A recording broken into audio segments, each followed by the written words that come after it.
seringkali ada uh, berita di masyarakat, oh utang pemerintah bertambah lagi, Mhm. oh pemerintah cari utang lagi.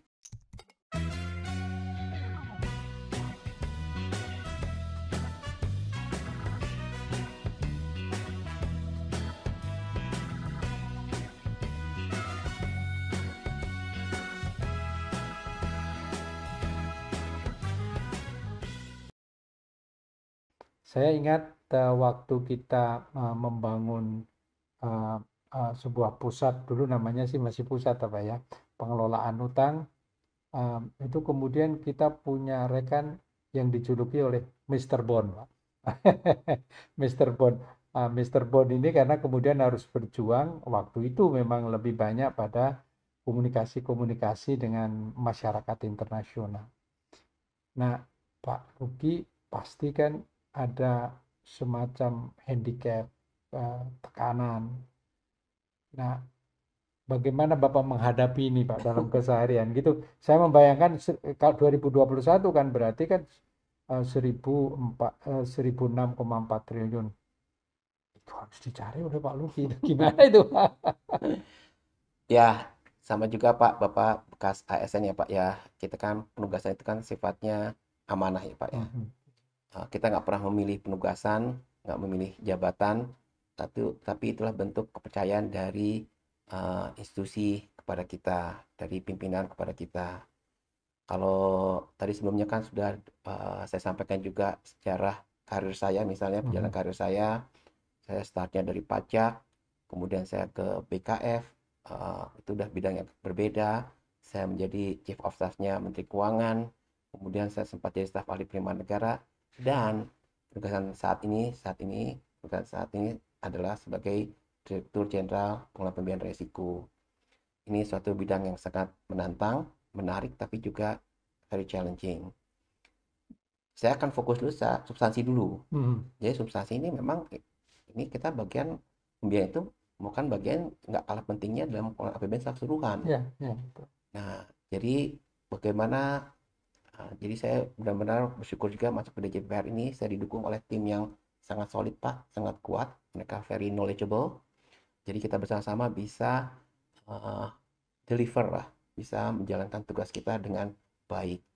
Tadi saya sampaikan uh, ini kami di JPPR ini kan salah satu unit yang justru banyak berhadapan dengan kondisi market yang berdampak langsung pada Mhm. bagaimana kita mengambil keputusan, mengambil kebijakan. Nah, kalau misalnya APBN itu kan mungkin masih ada sedikit delay. Tapi kalau kami karena masuk ke market tadi, itu eh, perkembangan market itu jadi suatu eh, perhatian kami lah, Mhm. yang harus kita monitor terus. Jadi misalnya karena tujuan kita ingin mendapatkan cost of fund yang serendah mungkin, ternyata mencari waktu yang tepat, window yang tepat untuk Mhm. mendapatkan best deal itu sangat penting misalnya. Betul, betul, betul. Nah, jadi itu contohnya mungkin tempat kami yang berbeda dengan kata unit yang lain. Mhm. Mhm. Nah, itu yang kita jalankan di sini dan saya bersyukur itu didukung oleh tim yang solid dari teman-teman tim kami di Iya. JPPR ini. Pak Luki artinya di poin ini Pak ya, bahwa Pak Luki tidak bisa sembarangan menentukan waktu untuk mengisu government bond Pak ya. Betul. Karena pasar itu belum tentu sebaik dan bersahabat ya. Bisa jadi pada saat Pak Luki mau beli, dananya lagi kering gitu ya Pak Ya, ya, itu gitu ya. ketika ada sentimen negatif dan kadang-kadang nggak ada hubungan dengan kondisi Indonesia. Mhm. Wah, misalnya ada tension meningkat antara Cina dengan Amerika, ada perang di Timur Tengah, itu tiba-tiba market bergejolak saja, nggak ada hubungannya dengan Mhm. pergerakan atau fundamental Indonesia Mhm. misalnya. Mhm. Ya itu kita harus kita hadapi. Nah, kalau kita lempeng-lempeng aja gitu, nggak bersrategi, Ya, ya betul. akhirnya kita harus membayar cost yang lebih mahal. Itu contohnya, Pak. Jadi itu menjawab lagi pertanyaan karena begini Pak, kadang-kadang ada pertanyaan publik yang quote unquote curious gitu, pengen tahu. Sekarang ini dana APBN sebetulnya masih ada. Kenapa kok Kementerian Keuangan pergi ke pasar untuk mencari utang? Karena itu memang di samping Pak Luki kan sudah punya jadwal Pak ya. Ya, Dan jadwal itu has to be punctual kan Pak ya. Kalau meleset berarti nggak dipercaya oleh pasar kan, gitu ya Pak ya. Jadi Pak. kombinasi Pak. Eh, Pertama kita di APBN kan sudah kita kan bicara tentang eh pengelolaan anggaran kita itu kan diwujudkan dalam bentuk APBN tadi yang Betul. kita keluar selama setahun ke depan. Setahun. Jadi 2021 itu mulai Januari sampai Desember. Nah, kemudian kita udah punya nih berapa penerimaan, meskipun itu sifatnya proyeksi, berapa belanja, karena belanja lebih besar dari penerimaan, ada defisit, itu harus kita cari pembiayaannya. Jadi pertama mungkin seringkali ada uh, berita di masyarakat, oh utang pemerintah bertambah lagi, Mhm. oh pemerintah cari utang lagi. Betul, cuman kembali lagi itu sudah terencana sesuai dengan APBN. Betul. Ada undang-undangnya Ada ya Pak, ada undang-undangnya, jadi kita undang-undangnya. nggak asal-asalan narik utang itu nggak ada nggak asal-asalan. Jadi kita sudah terencana sesuai dengan APBN. Berapa kita diberikan mandat, diberikan tugas oleh APBN dari pemerintah dan parlemen. Ini yang harus kita kumpulkan. Tadi misalnya kata Pak Maranto, defisit 2021 kan 1.006 triliun. Nah, 1.006 triliun itu kita sebar nih selama setahun ini. Gimana kita mencari menutupi 1.006 triliun itu tadi. Mhm. Ya nggak mungkin dong di bulan Januari semua ngambil 1.006 triliun. Tapi kita cara bertahap, tadi mungkin Januari berapa, Februari berapa, itu kita lakukan perencanaannya seperti apa, termasuk eksekusinya. Perencanaan is satu sisi Pak, di satu sisi kita punya perencanaan, tapi dalam pihak tadi karena kita berhadapan dengan market, kita pun harus ada fleksibilitas. Mhm. Mhm. Tadi karena kita ingin mencari window yang terbaik untuk mendapatkan hasil yang terbaik. Mhm. Tapi kita tetap bekerja dengan sesuai dengan koridor batas tadi yang di APBN. Jadi kalau misalnya, oh bulan ini bertambah lagi utang, ya memang udah itu sesuatu yang sudah direncanakan sebelumnya. Mhm. Nah, disitulah dibutuhkan kerja keras dari tim kami di JPPR, bagaimana kita membaca market untuk mendapatkan deal terbaik, tapi di satu sisi kita juga melihat kondisi APBN, Betul, betul ya. kondisi kasnya itu seperti apa. Iya. Kita berkoordinasi dengan Direktorat Jenderal Perbendaharaan. Jadi memang kita juga mau juga kas tidak terlalu tinggi. Nah, jadi kombinasi dua itu, Pak. Mhm. Betul, Kita betul. juga nggak bisa juga semua, oh karena lagi paling bagus kita ambil sekarang aja. Tapi kas kita lagi tinggi. Iya, iya, iya. Nah itu, mencari keseimbangan tadi Betul, Pak. betul itu. Itu koordinasi yang harus sangat kuat di tempat kami di JPPR dengan Direktorat Jenderal Perbendaharaan. Perbendaharaan ya, karena perbendaharaan kan selaku treasurer ya Pak ya. Ya, Dia yang mengelola likuiditasnya gitu ya. ya Pak ya. Nah, Pak Luki, ini kan saya jadi membayangkan ini Pak Luki, kalau kita kemudian pergi ke pasar dalam konteks Pak mengisu government bond Pak ini. Pak Luki sudah punya jadwal karena 1 tahun berarti ada stiker-stiker kapan harus pergi ke pasar. Nah, pada saat kita menetapkan stiker itu boleh jadi kan pasar tidak sebagus yang diperkirakan semula ya Pak ya. Nah, ini bagaimana memanagenya Pak? Seandainya katakanlah begini, ternyata pada saat rencana issuing yang kedua, pasarnya lagi nggak bagus ini. Apakah kita kemudian mengambilnya lebih sedikit ataukah Pak Luki bisa membatalkan Pak issuing bond itu Pak? Itu suatu yang sangat biasa kami hadapi Pak. Oke, oke Pak. Saya sampaikan tadi kita punya rencana, tapi kita harus punya fleksibilitas. Mhm. Nah, kayak misalnya eh, gambaran umum saja Pak ya. Awal tahun itu likuiditas market itu yang paling berlimpah di awal tahun karena berawal tahun nih fund manager akan mendapatkan uangnya di mana. Nah, itulah saat yang paling tepat untuk kita menerbitkan global bond biasanya. Oh, global bond ya Pak Global ya. bond. Oke. Makanya kita awal tahun Januari itu selalu paling besar. Mhm. Nah, tapi kemudian uh, biasanya kadang-kadang cepat sekali bergerak, bisa bisa membaik, bisa menurun. Bisa menurun, betul, Ya, betul. tadi kalau kita membaik sih alhamdulillah. Kalau yang memburuk ini yang jadi masalah. Nah, kalau di awal tahun, harusnya Maret, oh ini lagi nggak bagus, kita mundur ke April, kita kan masih punya Waktu ya waktu Pak. yang lama, banyak Iya. panjang lah di situ. Yang memang agak susah itu kok udah bagian-bagian akhir. Kalau di ujung-ujung ya Udah Pak. agak ke ujung-ujung itu, kita nebitin bulan September, oh ternyata nggak bagus, mundur ke Oktober nggak bagus, November nggak bagus. Tanda kutip bisa tercorner. Iya, iya, iya. Nah, maka ini pemilihan timing jadi penting nih. Iya, iya. Pemilihan timing sekaligus bacaan kita. Iya, iya. Makanya komunikasi kita selalu mencari tahu, kita ngobrol dengan investment bank misalnya, even kita ngomong dengan IMF, OECD, World Bank, lihat pandangan mereka, baca mereka seperti apa. Kita juga Mhm. punya model sendiri. itu kita kombinasikan untuk tadi mencari eh, timing yang pas tadi. Dalam kondisi normal, ketika kondisinya biasa-biasa saja, ya itu lebih enak kita mencari ininya apakah cari time yang pas. Tapi dalam kondisi yang tadi very volatile, itu tadi buat kita harus lebih fleksibel. Oh, kalau nggak sekarang, coba kita mundur sebulan, mundur 2 minggu. Atau sebaliknya, kita misalnya kita majukan, oh kita bacaan kita nanti, oh akan ada tapering. Eh, Fed-nya Amerika akan mulai Harus melakukan ditarik maju gitu ya, Pak. tapering. Kok kita tarik maju. Iya, iya, iya. Itu yang selalu kami lakukan, Pak. Betul. Berarti Pak Luki dan jajaran itu harus betul-betul mengamati kondisi pasar bukan saja nasional tapi juga global ya Pak ya. Betul, Pak. Ini luar biasa ini Pak. Nah, tadi dalam konteks cornering tadi Pak, um, kalau misalnya tadi di triwulan-triwulan keempat katakanlah Pak Luki kemudian targetnya belum tercukupi gitu ya. Pernah Pak ada pengalaman bahwa kemudian kita harus mengambil yield yang suku bunga yang tinggi karena memang pasar agak jual mahal ini gitu. Ada beberapa episode, Pak, Iya. yang kalau Bapak ingat, eh, tahun 2008 misalnya. Mhm. 2008 itu ketika jadi global financial crisis. Mhm, mhm, Itu kita yield kita udah di atas 10%, Pak. Udah mhm. 12%, malah sempat 15% kalau nggak salah waktu itu. Kemudian ketika episode tahun 2013 yang disebut taper tantrum, di Sahabat mana waktu random. itu pemerintah Amerika, The Fed-nya itu mulai melakukan tapering Itu zamannya menterinya Pak Khatib Basri ya Pak ya itu ya. 2013. Iya. Eh, nah itu bagaimana kita kembali lagi jadi lonjakan yang sangat tinggi terhadap yield kita. Itu episode yang sangat sangat besar. Mhm, Ada juga episode-episode yang teriak-teriaknya lebih kecil. mhm, Oh, 2018 kemarin itu misalnya, kembali lagi, Bank Sentral Amerika itu sudah mulai menaikkan suku bunga. mhm, Ya kembali tentu saja kan ikut juga kenaikan BI rate-nya kita. mhm. Kemudian juga akhirnya berdampak juga kepada yield kita.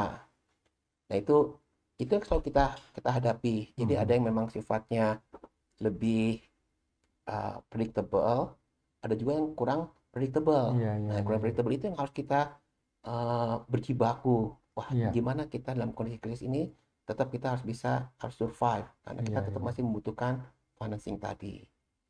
Memang masalah kita, PR besar kita nih, eh, PR besar negara kita ini, ekonomi kita salah satunya adalah pasar keuangan kita ini masih Masih dangkal. dangkal, betul Pak ya.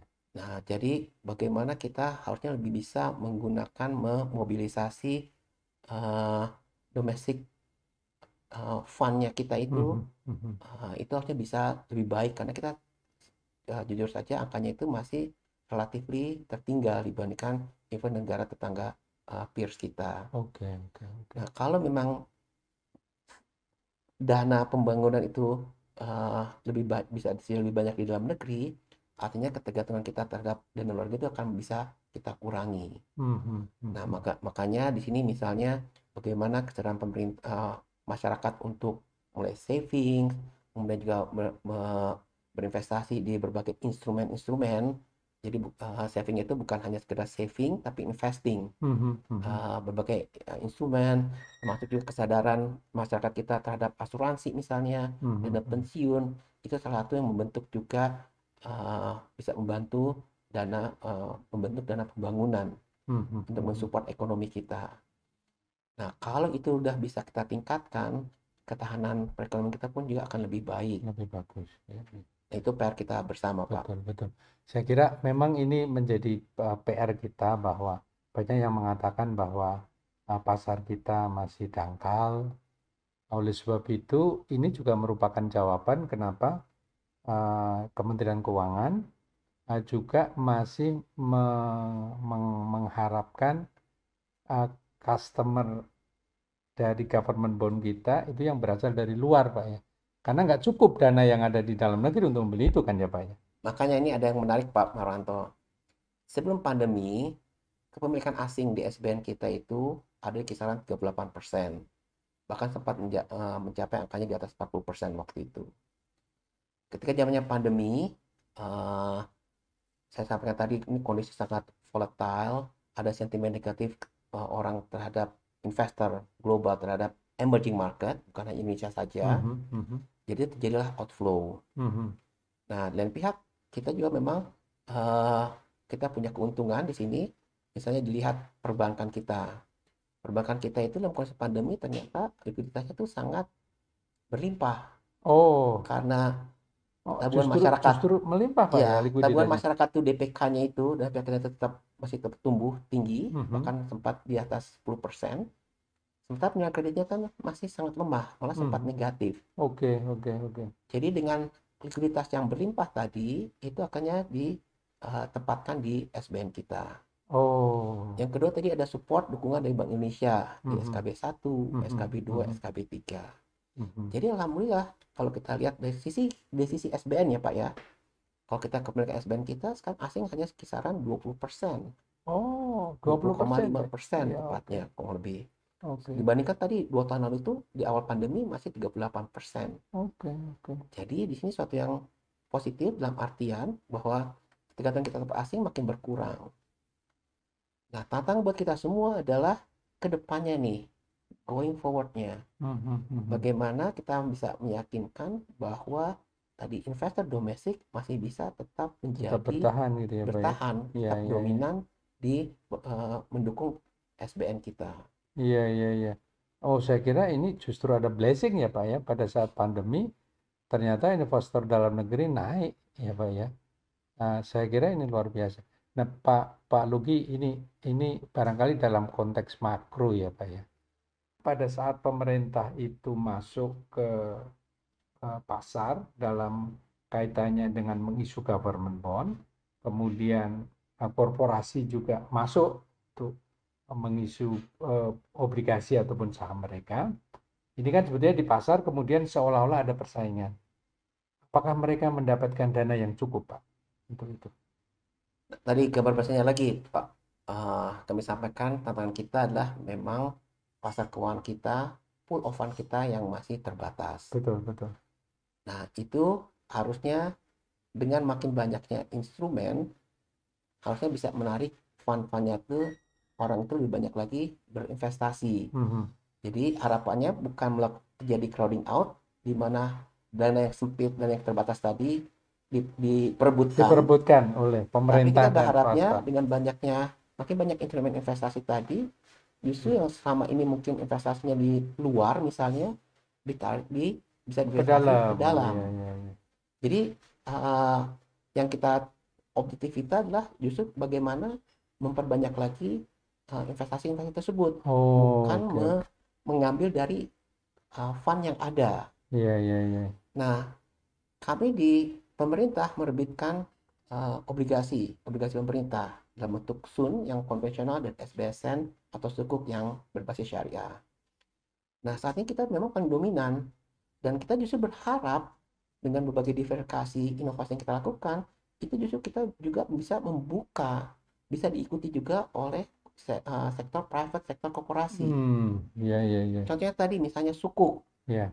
Nah, sukuk ini kita masih sangat paling dominan saat ini. Nah, kita udah membuka jalan. Nah, harapannya adalah korporasi lebih banyak lagi juga menerbitkan instrumen sukuk ini. Karena demand-nya itu luar biasa besarnya, potensinya Oke, luar biasa oke. besarnya. Sama juga ketika kita mulai menerbitkan uh, bond yang atau SBN yang berbasis, kita sebutnya thematic bond. Mhm. Ada green sukuk dan yang kemarin terbaru itu namanya SDG bond. Jadi green sukuk itu sukuk berbasis proyek-proyek yang sifatnya hijau. SDG bond adalah bond konvensional yang berbasis proyek-proyek SDG. Hmm. Nah, sama juga kita berharap nih, nah, ini penerimaannya sangat bagus, hasilnya sangat bagus. Nah, kita berharap ini akan diikuti oleh private sector, oleh korporasi untuk bisa menerbitkan tadi yang sifatnya bond-bond khusus thematic bond. Nah, Hmm. thematic bond ini harapannya fund yang masuk atau yang pembeli itu memang pembeli yang punya preferensi terhadap yang berbasis hijau tadi misalnya. Mhm. Mhm. Nah, itu fundnya berbeda. Jadi Oh. contoh yang saya sampaikan, kita inginnya bukan crowding out, justru kita pengennya menambah lagi, menaik lebih banyak lagi investor-investor baru, Mhm. Mhm. fund-fund yang baru. Mhm. Itu Mhm. yang kita lakukan. Oke, jadi kekhawatiran bahwa dengan masih dangkalnya pasar, Pak ya, kemudian akan terjadi crowding out, sebetulnya selama ini itu belum terjadi ya Pak ya? Itu yang selalu kita kerjakan, membangun kesadaran yang kalau bahasa kerennya itu kan kita inginnya investment society, bukannya sekedar saving Oke, oke, society. oke, oke, Investment society itu jadi masyarakat sudah mulai sadar untuk berinvestasi. oke, oke, Kita sediakan berbagai macam bentuk instrumen investasi. Tadi kan untuk investor individu, makanya kita menyediakan SBN retail. SBN kita tahun ini kita harapkan eh, udah jauh lebih tinggi Pak. Udah ada kisaran 90 triliun saat ini. oke, oke, Tahun oke, depan kita berharapnya udah mencapai 100 triliun oke, misalnya. oke. Itu untuk menjangkau para investor individu Iya, iya, contohnya. iya. Pak Luki luar biasa ini Pak. Banyak informasi yang kita diskusikan hari ini yang mudah-mudahan ini akan memberikan pencerahan pada generasi muda, terutama di Kementerian Keuangan, dan juga publik secara umum, karena ada beberapa permasalahan yang seringkali dibicarakan dalam konteks yang kurang menggunakan informasi yang dari tangan pertama gitu. Jadi kadang-kadang ditambah-tambahi dengan berbagai sisi pandang yang lain. Jadi terima kasih sekali ini Pak Luki. Pak Luki, jadi ini kan kalau kita bicara masalah utang ini kan tidak ada pernah berhentinya, dan kita sudah akhirnya memahami bahwa um, utang ini tidak bisa dilihat secara parsial gitu, tetapi harus dilihat utuh sebagai bagian daripada kebijakan fiskal yang instrumen utamanya adalah APBN. Dan kemudian sebetulnya utang itu juga dilakukan oleh seluruh negara-negara ini di dunia. Kemudian bahkan negara-negara yang secara persepsi kita mengatakan tidak mungkin berhutang, seperti tadi ceritanya Arab Saudi, itu bahkan sekarang pun juga melakukan utang untuk pembiayaan negara mereka. Nah, Pak Luki, jadi kalau kita bicara tantangan ini Pak Luki, tantangan kita ke depan, terutama dalam kaitannya dengan pengelolaan utang kita, yang dalam volume sebetulnya kan tidak bisa dipungkiri karena ini kan akumulasi dari rezim-rezim sebelumnya. Jadi pasti semakin besar.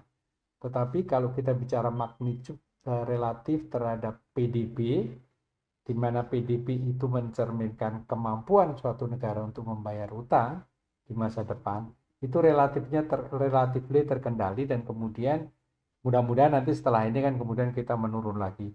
Sama halnya pada saat Krismon, kita punya utang yang relatif to GDP kan hampir menyentuh 100 Pak waktu itu.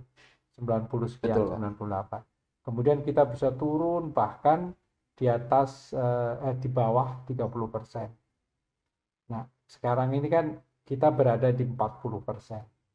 Nah, jadi tantangannya ke depan bagaimana nih Pak Rugi supaya nanti yang 40 itu kemudian menjadi turun kembali, dan kemudian kita bisa hidup dalam kondisi normal di mana pajak mampu membiayai sebagian besar daripada urusan negara.